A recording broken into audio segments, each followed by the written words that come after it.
Imaginez une douleur qui pulse dans le crâne, comme des petits coups de marteau, qui commencent près d'une tempe ou près de l'œil, puis qui s'étendent dans tout le crâne. Vous ne supportez plus la lumière, les odeurs, les bruits. Bref, vous vivez un véritable enfer pendant quelques heures au mieux et jusqu'à quelques jours. Ça, c'est ce qu'on appelle la migraine. Mais la migraine touche 3 fois plus les femmes que les hommes. Alors pourquoi? Eh bien parce que les femmes ont un truc en plus, le cycle menstruel. En fait, il existe même un nom pour désigner ces migraines, les migraines cataméniales. Il s'agit donc de migraines qui surviennent autour des menstruations. Le plus souvent quelques jours avant et plus rarement pendant ou même en fin de menstruation. Ces migraines semblent donc être liées au cycle menstruel, mais alors pourquoi? Pourquoi le corps fait une telle réaction pour un phénomène naturel?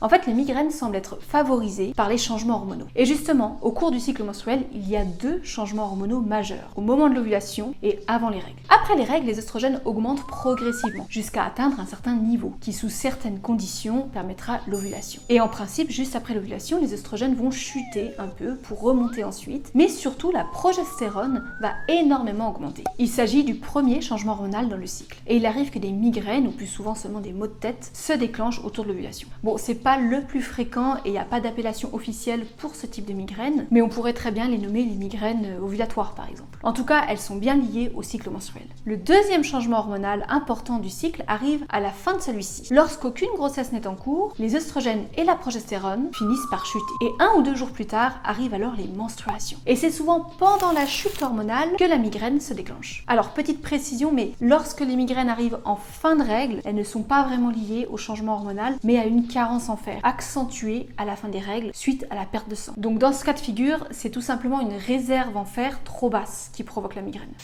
Toute petite pause dans la vidéo, si la vidéo vous plaît, n'hésitez pas à la liker ou à la partager ou à vous abonner, ça permet de soutenir mon travail et à m'aider à en produire d'autres de ce genre. Revenons aux changements hormonaux. Si c'était juste ces changements hormonaux qui provoquent des migraines, toutes les personnes menstruées feraient des migraines du coup. Et heureusement, ce n'est pas le cas. En fait, chez les personnes migraineuses, il y a un problème en plus. Il y a un truc hyper important dans le cycle menstruel, c'est l'équilibre hormonal. Vous vous souvenez quand je vous expliquais l'augmentation des œstrogènes et de la progestérone? Eh bien, c'est cet équilibre entre ces 2 hormones qui est crucial dans le cycle menstruel. Et plus précisément, il faut qu'il y ait plus de progestérone que d'œstrogène, normalement 100 fois plus. Et lorsque ce n'est pas le cas, soit parce que vous manquez de progestérone, soit parce que vous avez trop d'œstrogène, soit les deux aussi, ça arrive, eh bien c'est là que les migraines peuvent s'installer. En fait, les œstrogènes, si je caricature, sont plutôt pro-inflammatoires, alors que la progestérone est plutôt anti-inflammatoire. Donc si l'équilibre hormonal n'est pas optimal, globalement, ça augmente l'inflammation. Mais œstrogènes et progestérone ont aussi des effets au niveau cérébral. Plus précisément, ils freinent l'activité cérébrale parce qu'ils stimulent la production de sérotonine et de GABA, 2 messagers qui calment le cerveau. Alors quand ces 2 hormones chutent en fin de cycle, eh bien ça fait aussi chuter le GABA et la sérotonine du coup. Donc l'excitabilité cérébrale va augmenter. Et c'est ce combo entre l'inflammation et l'excitabilité cérébrale qui va provoquer la migraine.